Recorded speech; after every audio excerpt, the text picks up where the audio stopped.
to know what they look like before they're even asked. I think that's one of those unfortunate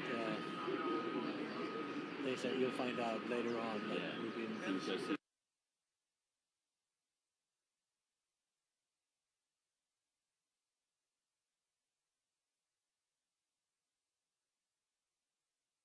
When they stretch, so it's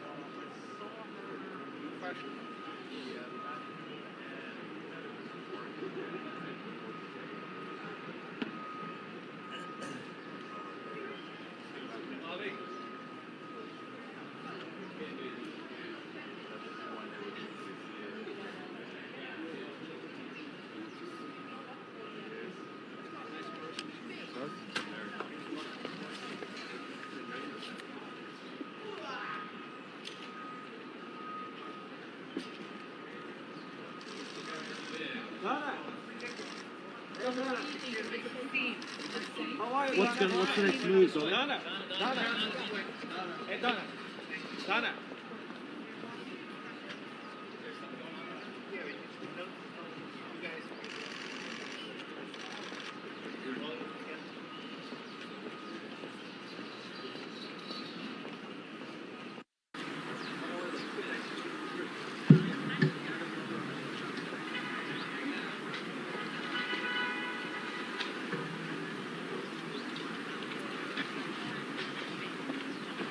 Good morning. That sentence that was just handed down by this court was obscene. That number was obnoxious. There are murderers who will get out of court faster than Harvey Weinstein will. That number spoke to the pressure of movements and the public. That number did not speak to the evidence that came out at trial. That number did not speak to the testimony that we heard. That number did not speak to evidence, nor did it speak to justice.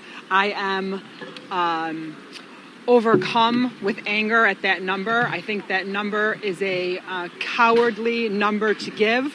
I think the judge caved, just as I believe the jury caved, and I am not happy. I will take questions. Donna, what was Harvey's reaction, and when you were talking that time with him outside of the court, what did he tell you? Well, I think it was very clear that nothing we did or said today was going to make a difference. I think it shows exactly what has been shown from the beginning with Judge Burke. Judge Burke was already prepared to say and do exactly what he was going to say and do, no matter what we said today. I think it has shown a pattern in this case from the very beginning. Mr. Weinstein really never had a fair shake from day one. And I'm not here to say that he's a victim, and I'm not here to say poor Harvey. But what I am here to say is we were looking for fairness, and we didn't get it. What does this sentence represent for you? What does it represent for you? Total unfairness and a complete lack of acknowledgement of what the facts and evidence of this case actually showed. I think the judge took things into consideration that never should have been taken into consideration, especially when we know in a prior case recently, the judge gave someone in a much worse circumstance 7.5 years. So he said he felt remorse for the situation. Anybody else? Harvey feels, it's a terrible. Of course it's too harsh. It's ridiculous. Harvey feels terrible. Of course he does. This is not an easy day. We hope that this sentence will speak to the appellate court in a way that will show that this has been unfair from the very beginning. And here's just one more thing that we can add to the list of things that did not show a fair, just, and impartial trial. Does he think he's a victim? When does he think he's a victim? What's the next step? Well, yeah, sure. The appellate court will be able to review this once the appeal is filed. Obviously, that can't happen until now this portion of the case is done, and we'll go from there. Well, sure. There's a lot of issues, I think. Yeah, exactly. Damon's saying like this. I think from the very beginning of this case, from the ruling on the Malinaw witnesses, I think the way that the jury was selected, the fact that we asked to question people individually, discovery violations, Sandoval, juror number 11, extreme sentences, so we can go on and on. Anybody else? He wanted to testify. Expound on that. Well, there was a Sandoval ruling in this case that the judge had made. It was closed to the public. And in that ruling, the judge was going to allow a lot of things in that didn't have anything to do with sexual assault, but just who Harvey is as a person. And we believe that those things would have been so detrimental that his testimony could have then been a problem. So we had to weigh that out. So as much as I think he would have loved to tell his story, in many ways he was barred from doing so by that ruling. He talks about the friendship. He described this friendship he had with women. Characterize that. Well, sure. I mean, you have to look at this. I mean, I think we all know that based on the evidence in this case, and I think for all of the jurors, the journalists, if you were really being honest and truthful with yourselves, you sat in that courtroom for weeks on end. You listened to the testimony. And I think most of you that I've spoken to privately have been very candid with me about the fact that you were surprised by this verdict, given the fact that there was other relationships. And I think if you look at that and you look at Harvey himself, Harvey, I think, is very confused. I think he feels very sad. I think he believed he had relationships with women that were different than the way they are now characterizing them. And if you look at their conversations via email, it would be realistic to believe that. If you looked at the way Jessica spoke about him on recorded conversations with other people, it would be realistic to believe that. If you look at Jessica's testimony when she said, yes, I was manipulative of him. Yes, I made him think these things. How did he know? That's the question. So I think he sits there very confused. It's very easy to say all these horrible things about him. But I think if you look at the circumstances in real time and you say, wait a minute, what was really going on? It's easy to come in here now and make a show and come with your lawyers and run to Good Morning America. It's easy to do that. We don't know what happened in those rooms. But what we do know is all of the circumstances that surrounded it. And I will never be able to reconcile that all of those circumstances that surrounded it are what normal, regular rape victims do. I can't hear. Why are you so confused to understand and know what is? It's not about that. It's like no one was in those rooms at the time. And our job here, whether it's the jury, the judge, trier of fact, has to determine whether the accounts that people told are reasonable and beyond a reasonable doubt match the threshold. And I'm saying that we don't know what happened in those rooms, but we do know all of the other things that surrounded those circumstances. So that makes us question, at least me and many other people that I talk to, about the veracity of the statements they then made. How did you feel about him speaking? I'm happy that Harvey spoke. I'm happy that Harvey spoke. Harvey has been silent for years.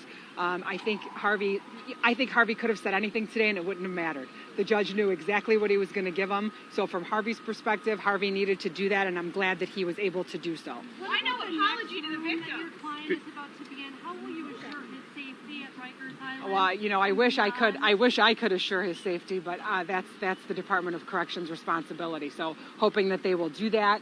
So far everybody has handled him, I think, fairly and very well. He's not getting any special treatment. Did you know what he was about to say today at all? Yeah, of course. Did you counsel him on that? At this juncture, I don't think counsel is really something that matters. I think he was able to speak and say what he needed to say, and I was fine with that. Donna, you mentioned new health issues. What are the new health issues? He has a right to some privacy, and so I'm not going to get into what those are. As you all know, he underwent a heart procedure, and during that procedure, they found some other issues, and they're going to have to deal with those. Donna, why did he not apologize? Well, I think when you have an appeal going on, remember, Harvey Weinstein has asserted his innocence, and he's going to continue to do so.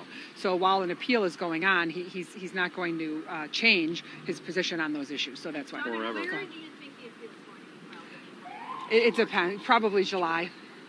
Donna, looking back, anything different than the his team would have done with their strategy? I don't think there's anything different we could have done. We were faced with the evidence. We had to address that evidence, and that's exactly what we did. I'll let you ask Damon some questions now. That's all right. Anybody else? given Harvey's age, do you think there's any chance of early No, when you look at somebody in Harvey's age and his health, you have to look at whether or not the judge is giving him a life sentence, right? So in New York, I think the New York lawyers can speak to that. He has to serve the majority of that sentence. I echo Donna's comments about the fairness of it, but I don't think the court accurately took that into account. How do you think Harvey Weinstein is going to handle his sentence? Harvey's tougher than a lot of you may think. Harvey Weinstein has gone through 2.5 years of this media intensity, a jury trial. He's been very fine with us. I think he's going to handle it like anybody handles it who gets incarcerated. He's going to do the best he can. What are you guys hearing about LA We don't. Whenever LA is in contact with New York, we don't hear about it. We're not sure. And according to some people in New York, they never talk about anything. But it's not clear if they're going to take Harvey today. We don't know. We don't know. What is the link alleged contributed to lessen the effects of Sandy? Sure.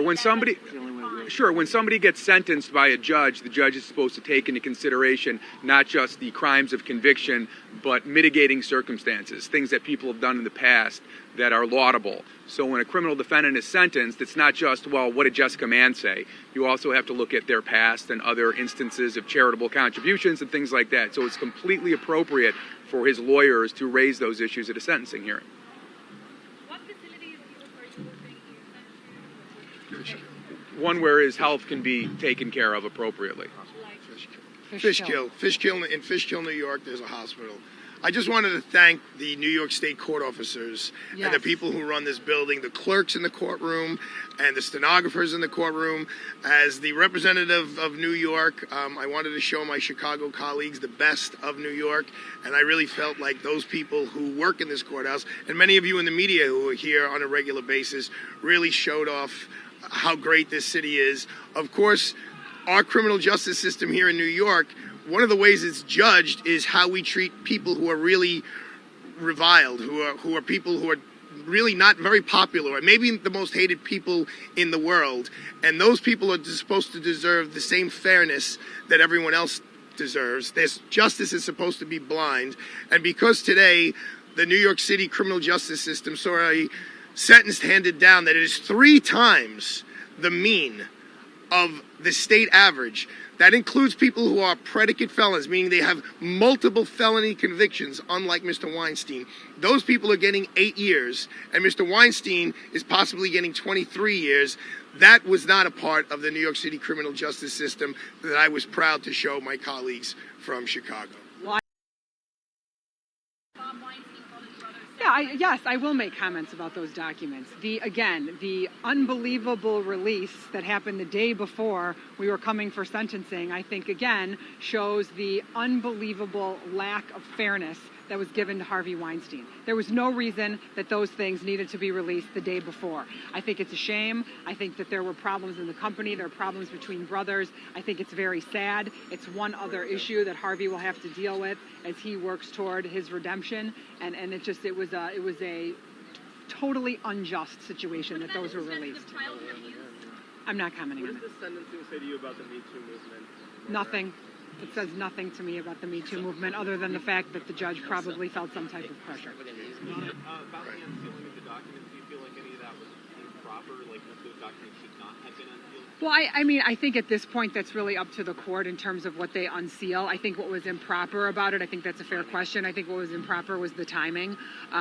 Just as he was indicted in California the day before we're picking a jury here, all of these timings seem to be quite interesting in terms of Mr. Weinstein. Yeah, serendipitous, and they want us to believe that they're coincidental, but I don't think that they are. I think in some ways releasing those documents yesterday gives the judge, a greater leg to stand on. He wasn't treated fairly at all. Let's just call it what it is. Not by the court, not by the jury, not by a lot of you. That's what happened. All right? The evidence in this case, we firmly believe did not establish his guilt beyond a reasonable doubt. And that's what we're talking about. We're not talking about anything else than whether there was reasonable doubt in this case. And to say that there wasn't based on the defense that we put forward, I think is outrageous. And that's how we all feel about this case. Everywhere. From you, from the public, not from you personally, ma'am. You've been very nice. But from everywhere. Think about it. We're in the middle of jury selection. There's a flash mob outside chanting. And the judge is saying, well, people outside chant all the time. Well, not when Harvey Weinstein's on trial. Every single step of this case was engineered for this moment right here. And for people not to accept that, I find pretty disingenuous. You might not agree with it, but to say that that didn't play a role, that these jurors who are only human beings who tried to do the best they can, didn't hear what was going on in the media, didn't see what was going on. Let's live in reality. That's where we need to live in this case. Can you summarize what the appeal basis will be on? I did that about 5 minutes ago. Okay.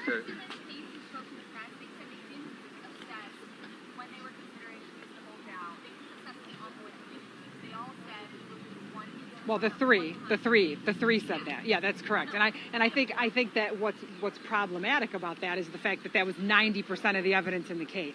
And so to disregard that, I think is difficult for us to deal with, because that was most of the evidence. And it was relevant evidence. Correct. It was relevant evidence that went to determine how these relationships existed. And to only look at one portion of it and not look at the rest of it, it's like watching 5 minutes of a movie and then trying to explain what that movie was all about. You can't do that. So that's what we had a problem with that. We did the best we could, as you all know, to explain these relationships the best we could by showing these emails, by showing these statements that these individuals made. The jury rejected it. There's nothing we can do about that. We would have tried the case the same way, and a different set of jurors may have said no, because a lot of the individuals that we talk to say, we have a problem with this verdict based on those communications.